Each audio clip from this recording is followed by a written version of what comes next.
Welcome to all football fans, addicts. It's Wolverhampton 1, Manchester United 4. What a game, bro. I mean, I don't win with plenty goals. How white is the game today? Nothing much to talk about the game because this one not be serious game. This is one of those games where they'll just give you 3 points, give you 3-0 maybe just ago. You understand? Because Wolves this season have not been it. They've only picked up 2 points in their life, the full season, only 2 points. And in the past 8 hours, they never score 1 goal. So it pain me say we even allow them to score. Do you understand? This is supposed to be like straightforward win with plenty goals, at least cover the goal difference. Do you understand? Recover the goal difference. But a win is a win. You can always only beat what is in front of you. Yeah. So you get. So we won 4-1. The only dent there is that first half. Imagine Wolf never score goal. Players that kind of football scores good goal. You understand? It was a big dent. But still, I not complain too much. Yeah. Now, good win, making nobody say they complain too much because of Amorim. Yeah. But still, we still saw some of those mistakes, some of those things we talk about. But kudos to the player, kudos to the manager. At least they were able to get the job done. I mean, normally now this kind of team, now you like you see it against Everton, you see it against West Ham United. I mean, every Manchester United fans was expecting that okay, maybe they could pick a draw. You understand? But to win comfortably, especially that second half performance. What do you think about that second half performance? What do you think changes? What kind of talk do you think the manager talked to them that make them change? Well, I don't really know what he tells the players in the first half because most time, usually, we won't have a good first half, we'll have a bad second half. If we have a bad first half, we'll have a good second half. So I don't know what he tells the player before the match or maybe during the halftime. You get? But we started the match well. It's not like we started poorly. We started the match well, though we were not fully in control. Then we scored that goal. All of a sudden, the Wolves started dominating, and from the domination, they scored. Yeah. So, but second half, I don't think we gave them that opportunity to come back into the game because we scored, then we scored again, then another one. So then the substitution started coming in. First substitution, 2 defenders. I don't want to kill me. 2 defenders. Oh, come on, man. We don't need that. If he won't defend the 3-1. If Heaven play full time, is it a crime? If Heaven play full time, like player will never play full time. Like he has barely had just handful of matches this season. If he plays that match full time, it's not like he was not on yellow card. I don't remember him being on yellow card. He was not on yellow card. Allow this boy to play ball. Play him full time. That's the only way he can improve. And he was having a good game. It's not like he was playing badly or they were using him on. No. Okay, let's say you want to give Martinez game time. Yeah. You can do that, no problem. You can do that. Maybe even remove Shaw. Rest Shaw. You can understand that. Yeah. Rest Shaw. At least give Martinez some game time. But removing Heaven, at least even the Heaven self, he has a lot of things to learn from both Shaw and Martinez. And this is the opportunity. An easy game like this, an opportunity to be able to do that. Now we talk about giving players opportunity. Talk about players like Chelsea. Ahmad is going to have conversion. Mbuemo is going to have conversion. So which game now are you going to use to blend this boy in? So should be when that time reach now, you start looking for another. You go start to look for another excuse. You're not going to even throw them in itself. So now that period now, what a normal, at least me watching at the field, like be saying, that period make Bruno go front. Do you understand? Let Bruno cover one of the 10. Then the other one you can look for how to fill it in. At least till Ahmad and Mbuemo comes back. Yeah. But we know what the man is going to do. He's still going to do what he wants to do. He's still going to play Bruno as a deep line midfielder and still look for her. I'm just curious to know what that man is going to do. I'm so curious. Maybe they go there, make us see what the man want to do. Then I can even judge whether in they all right upstairs or not. Tell you. All right, man. What a wonderful performance from Bruno Fernandez today. What an assist. What a goal. Let's talk about individual players. I want us to talk about Bruno Fernandez before we talk about Mason Mount. How far, man? What a player that he is. I don't think I've maybe come on this interview and praised the kind of player Bruno Fernandez is because it's become a norm for him. This is usual Bruno Fernandez performance. So I'm used to it. It's like the best player in the Premier League. Best midfielder in the Premier League. Yeah. Forget about maybe they overlooking for a lot of things. Yeah. But since he came to the Premier League, there has been no midfielder that has been better.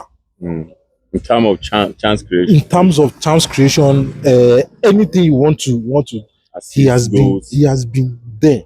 Like he's been the best. So that's why I know the counter. Do right, I yeah. know the counter for when I want to talk about this thing. But then Mount.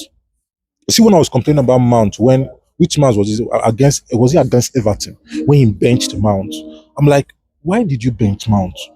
Why did you bench Mount? Now that decision now to bench Mount now is not proving costly. Yeah. At the end of the day, they did not win the match. You lost the match. So sometimes this manager makes some kind of changes that I don't understand. These players are good players. You can't have Mount in your team and you're not playing him. You can't have a Bruno Fernandez and you're not playing him in his best position. But he's doing it. But anyways, we are so lucky to have both players like Bruno Fernandez and players like Mount, very smart players. Then other ones now, did they play catch up? Someone I want to up his game is Kunha. Kunha have not been there. Yeah.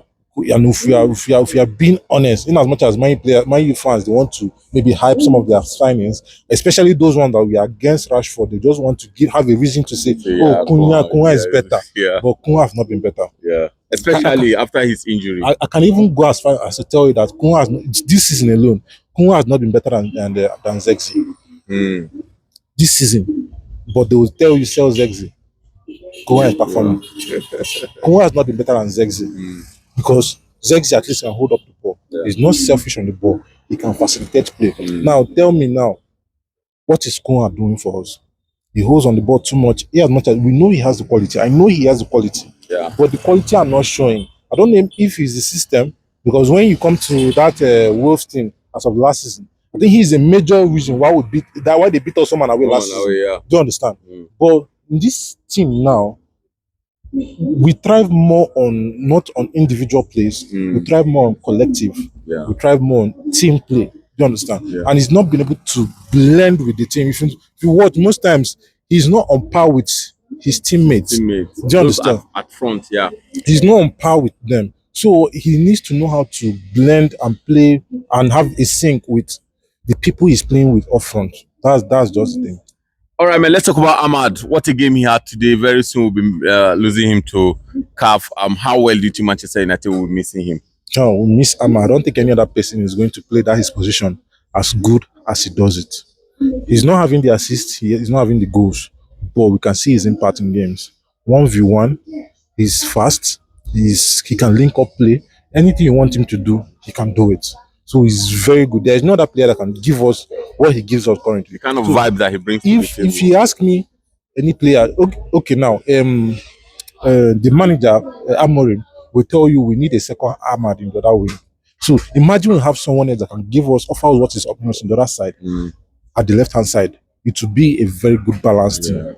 Do you understand? But we don't have that now. The one we have now is going on AFCON. Me, I just pray the fact that he's even an Ivorian. I'm just praying he leaves early.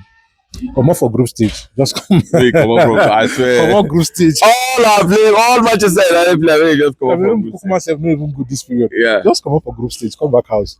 I'm not happy that they're not taking Onana. At least Onana would have facilitated. I'm telling you. Onana left Manchester United and he's still haunting Manchester United. All right, man. People talk about the technicality of these players, man. How technical are this Manchester United player? This Manchester United player, in a long while, I would say since Ferguson, we have a collective of the most technical players we've had in a long while. Presently, yes. The likes of Mazraoui, Luke Shaw, Martinez, you see Bruno, you see Ahmad, you see Mbuemo, you see Kunha, you see Zexi. We have these are all technical players. They can keep the ball on the ground and can play football. But how you bring that out of them? You can see it in the way they try to play football. And most times it feels like the football is rushed. That's why it's not working. So it means that the system is limiting the players, the kind of football. These players, if you give them a good system, they will play football. But the manager have not been able to bring out that system that will bring out the best in these boys, because they can really play football. You can't tell me these players are lazy, because Nkuha was the best player in Wolves. He was one of the reasons why they escaped relegation. Brentford was the best player in Brentford. I mean, Mbuemo was the best player in Brentford. Who was one of the reasons why we were so good last season in the league. Player like Amar, when he went to Sunderland on loan, he was their best player. So you can't tell me he's not good. Who again? Mazra, we know how good he is. Bruno Fernandez is the best midfielder in the league. Who? So you can't tell They me should this be player. performing better Yes, than they this. should be performing better than this. And I also feel, apart from the, let's even remove our main team aside, keep them aside. Now go to the academy. There is a stat that with Manchester United this season have faced 6 of our former academy players that have started for their team in the league this season against us. Guess how many of our academy players have started this season? None. None in the Premier League. Crazy. Like none. When was the last time you've heard about something like that? At least we used to have the likes of Rashford starting, Lingard starting, Tuanzebe starting. We used to have the likes of Scott McTominay starting. When was the last time an academy player started a match in Manchester United this season? Mino have not started. I think he is the only one even remaining. Now, are you going to tell me that there is no player from the academy that can come in and fill in, even if it's okay? Let's say last season when he came, we had the likes of Fredrickson from the academy starting in defense. Kobe Mano was playing in the midfield. So where is Fredrickson? Where is Fredrickson this season? Have you seen him? So we have Chidobe playing in the strike. Where is Chidobe this season? What is that supposed to do to those players? Did you improve them or you made them feel they are not good enough? Do you understand? We had Market, even as much as Makeda did not go ahead to have the kind of career he should have had. But that goal alone against Aston Villa at the toughest of match in a title decider, like in a title season, we had the title to fight for. Ferguson had the mind to put an academy, Makeda and Welbeck into the match. And what happened? Makeda scored in I think a knockout match against Midland in the Europa League. There was no Marshall. We had an injury ravaged squad. What did Van Gaal do? He went and picked up Rashford. Went and picked up Rashford. What did Rashford do? Scored 2 goals and we were able to qualify. Do you understand? In a knockout match in Champions League against PSG, where we've lost at home, we are going to Parc de France. What did Ole Gunnar Solskjaer do? He even told you that the mountains are there to be climbed. Do you understand? That is what Manchester United is meant for. We don't need to have a manager that is always scared of taking risks. Risk is part of being a Manchester United manager. You should be able to take risks where nobody else is able to. And bring on these youth players. Youth players, those are the people that know what Manchester United is all about. We had the likes of Rashford, Greenwood going to Parc de France. Greenwood, his first match. Tahith Chong. Telling you. Those are the kind of players they don't need to. This, do you know that this player don't even need to have the right quality? Tuanzebe, where is Tuanzebe now? He's playing for Burnley, but he pocketed Mbappe in the Champions League. So what are you telling me? Because these boys, they know what it means to play for Manchester United.